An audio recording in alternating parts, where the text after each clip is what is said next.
Alright folks, welcome to part 2. So this is the fan set that I was waiting on. You can see you get 5 fans, and they have RGB in them. You get a little remote control, you get the hub. And the only problem is that these are proprietary. Like the connection to connect them in is proprietary. It's not the normal standard like that. You can see that. That's standard. That's proprietary. So the problem is I was going to use these for the radiator and do 2 coming into the case, 2 coming in from the top, because both of those have filters, and then 1 going out from the back. But this pump obviously reacts to the temperature inside the CPU, and then it speeds the fans up when it needs more cooling.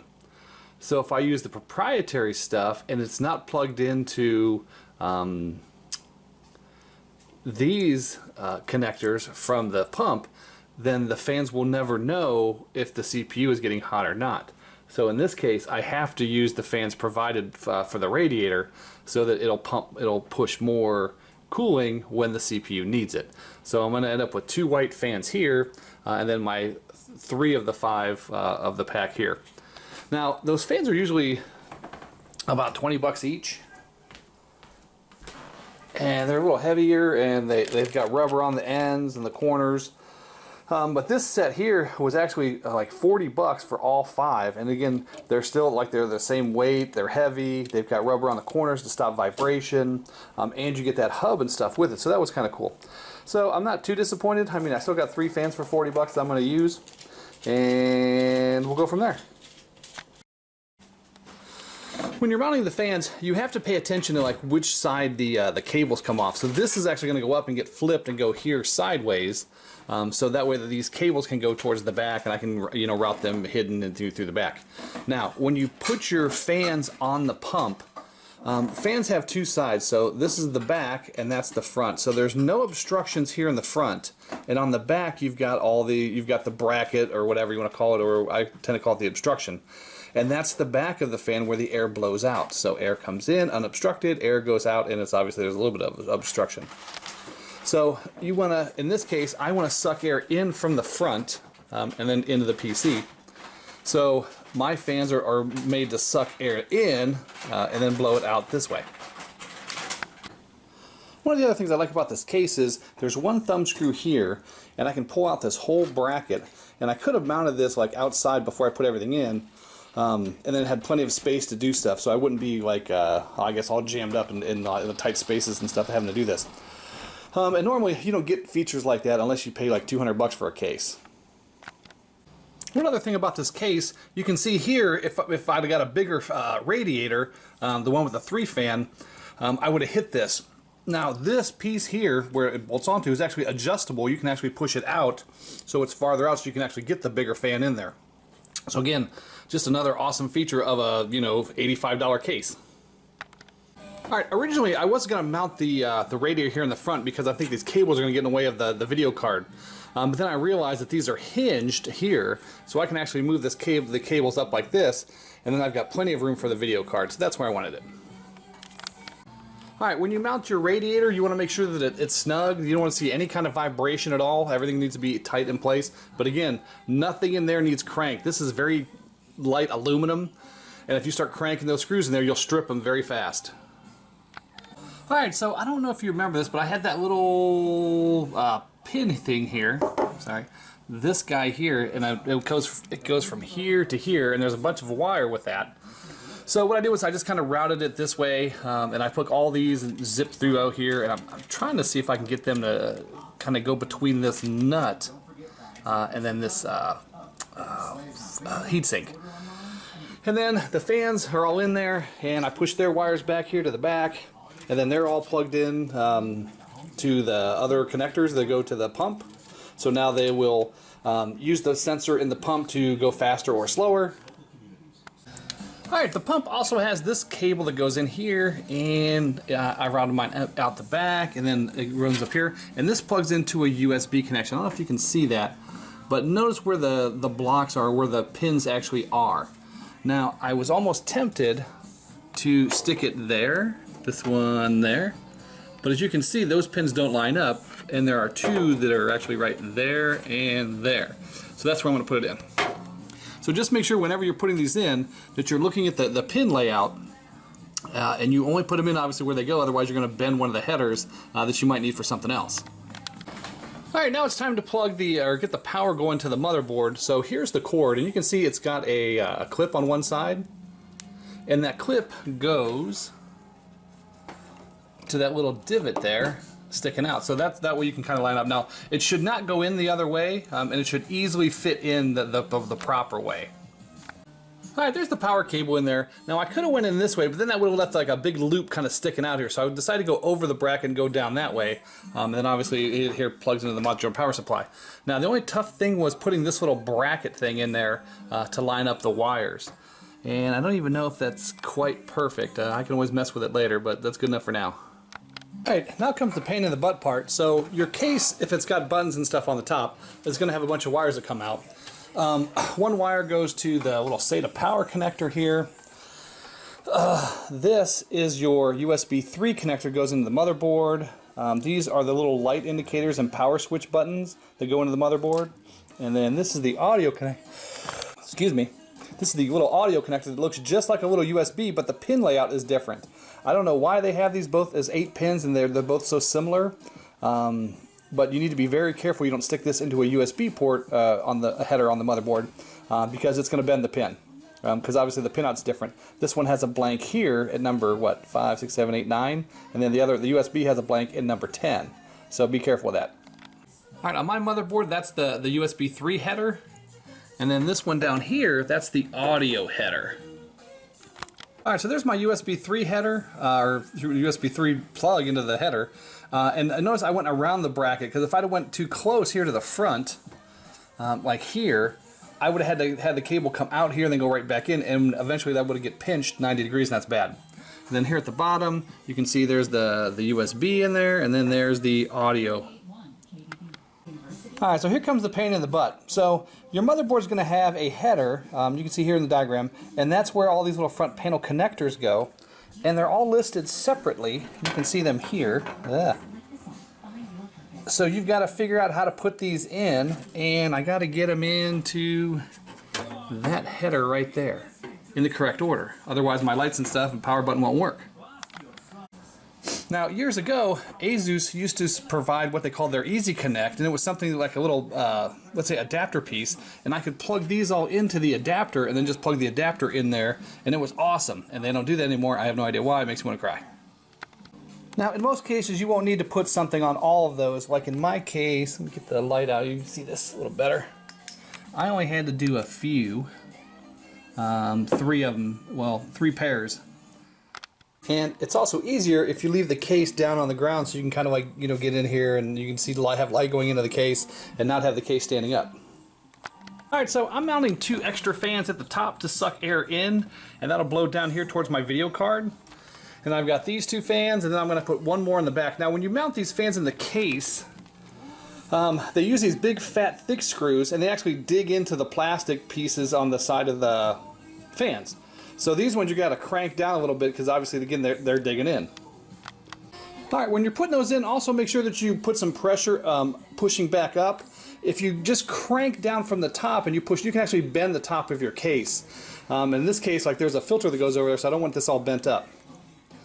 But because this is going to draw air in from the top, I'm going to have to let my son know that he's not going to be able to put stuff on top of here like his books or whatever he's got going on.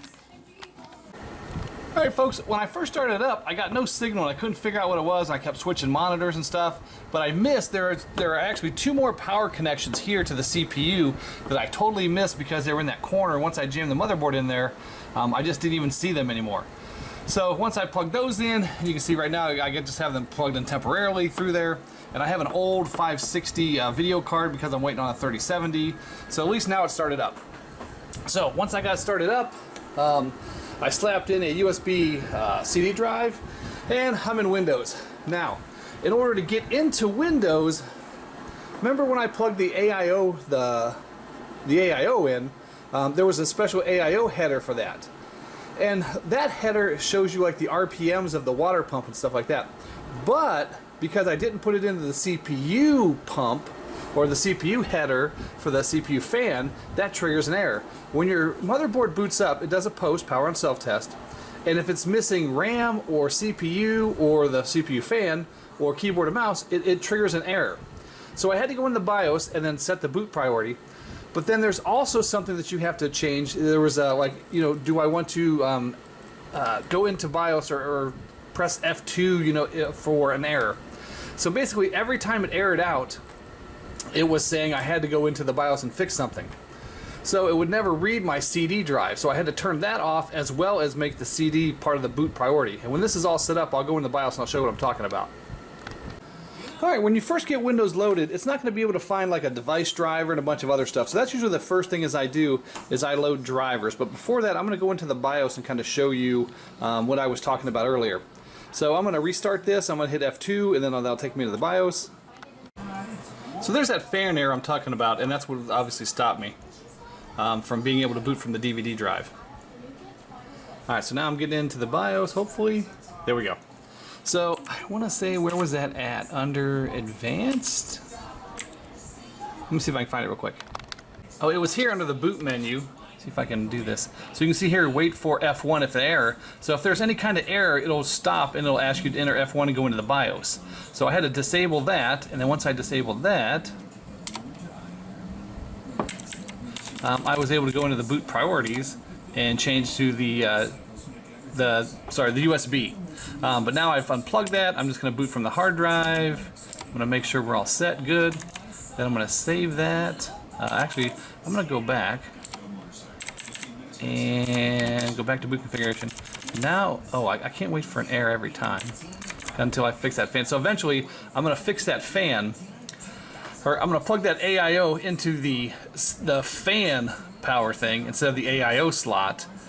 Because I don't know what that AIO slot does. Like, let me show you. So if I go here under monitor, you see down here, you get the RPM. So I think that's the only purpose of that header that's in there, to show you the RPMs of the pump.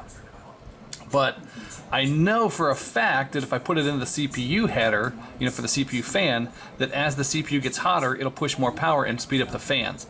I'm not 100% sure that if plugged in here, the AIO pump, if that is the same way. So because I'm sure one way and not sure the other, I'm going to go with the way that I'm sure, if that makes sense. Alright, so I'm going to save those changes for now and reboot. Alright, this PC or this motherboard has a place where I can stick in a USB drive with the BIOS update, and then I can get into the BIOS file and I can flash it. So the first thing I'm going to do is flash the BIOS. Then I'm going to work on the other things like the LAN driver, the chipset, stuff like that. So make sure that, obviously that you're selecting the right file and stuff, and then I'm going to hit yes.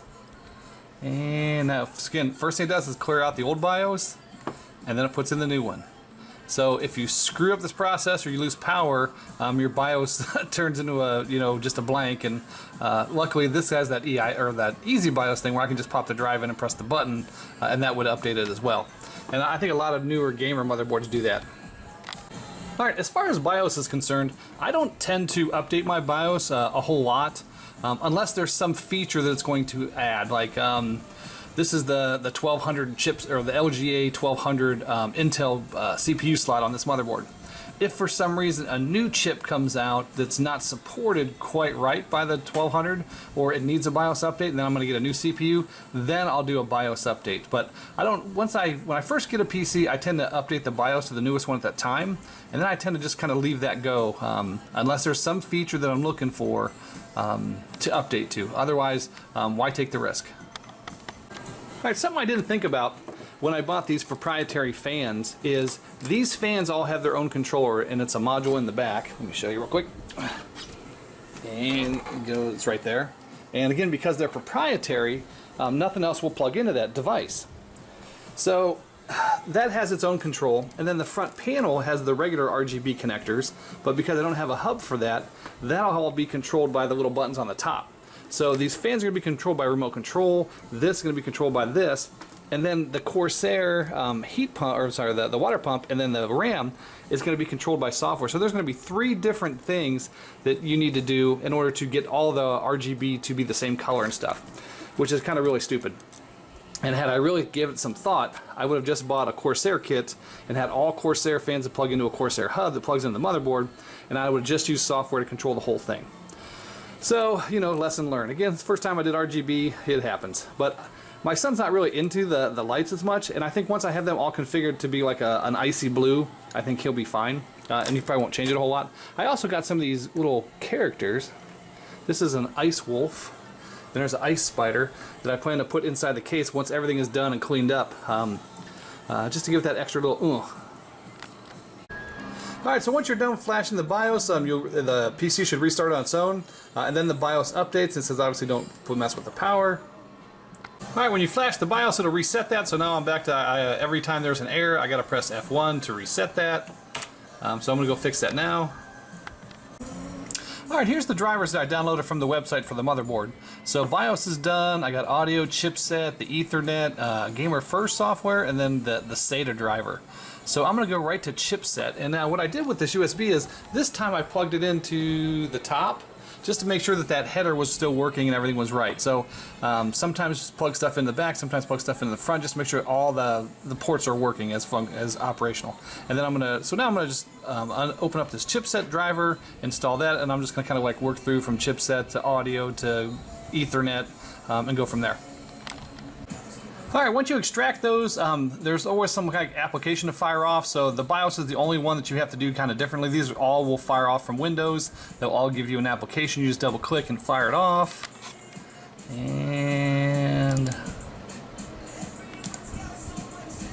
that'll install.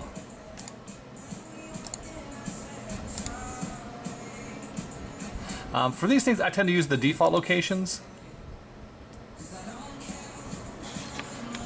Alright, so I'll just work through these drivers. Alright, when you're installing the drivers, unlike me, I use this old thumb drive that I had, and it's like, it's not 3.2, it's like version 2 USB, and I'm extracting it on that thumb drive, so everything's happening on the thumb drive and not the really cool fast drive that I bought for the computer. So what I should have done is move the driver folder over to the computer and then extracted stuff there. That way I would have that on the computer as well, so everything would be much faster, because you can see how slow this is going. Alright, now I need to install some software, so I see this long cable. Yay, now we have internet! Alright, first thing I like to do after all the stuff gets detected is I like to go to ninite.com, and I'm going to do Firefox, Discord, and again this is for my son, not me, so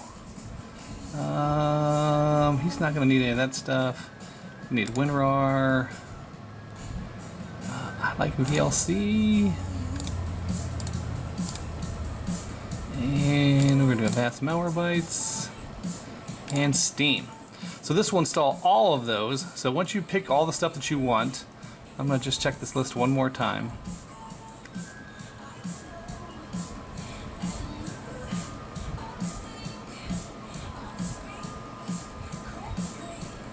Okay, then hit get your Ninite. And there it is, so now we just run it. And it'll start installing all that stuff. Yay! Saving us plenty of time.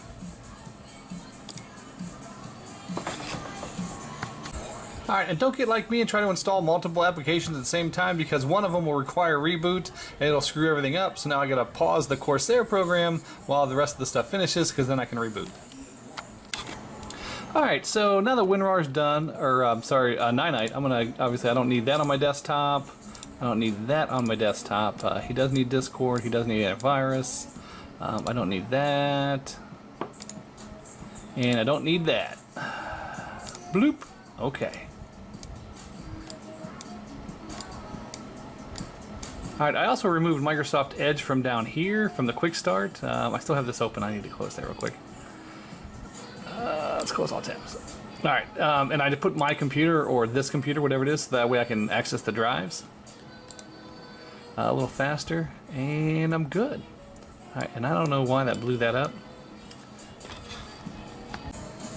Alright, I tend to not put my code in when I first install. I just hit I don't have a code, and that way if something happens and I have to reinstall for some reason, something didn't work or whatever, I'm not have to work, because otherwise if you put the code in and you have an internet connection to that PC, as soon as that PC starts up, it tries to register that code.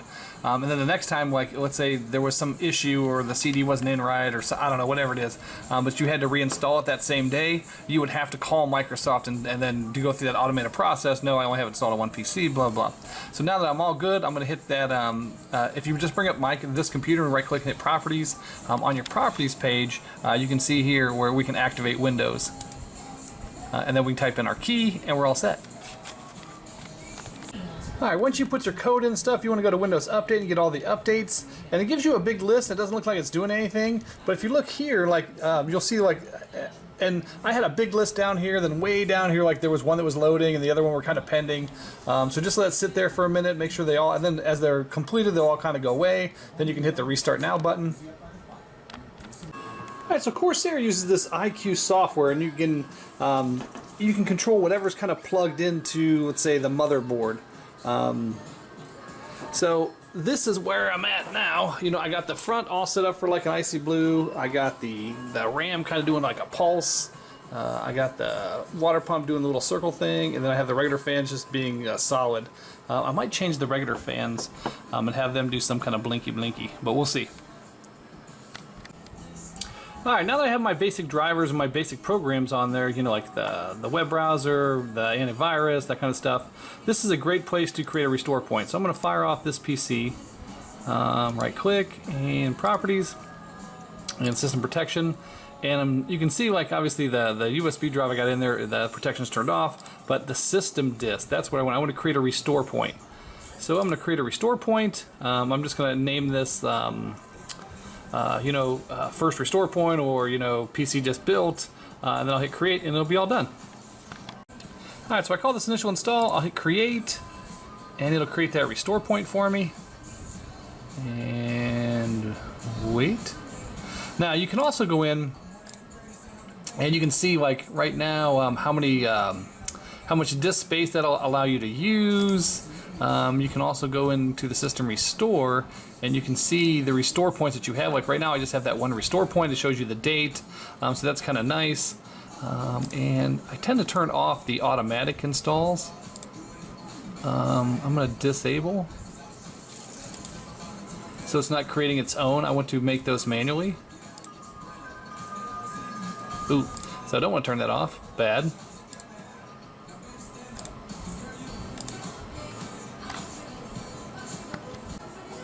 Well, folks, that's about it. So other than installing your software, and then I got to clean up some cabling, we're all done. Now, the only thing about the cabling that I want to point out is I don't use the little zip ties, and the problem is if I use a zip tie and something's not right and I got to fix it, or I got to add something else later on, you got to cut the zip tie and start all over again with a new zip tie.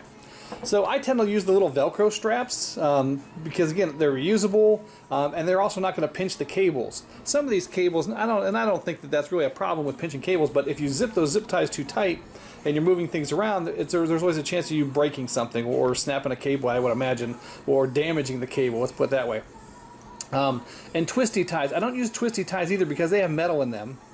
And there's always a chance that they could touch some of these connectors on the motherboard in the back here and short something out. And I don't know if that's really an issue, but it just has always scared me, so I don't use the little twisty ties either. So again, I just use the Velcro ties and I'm all set.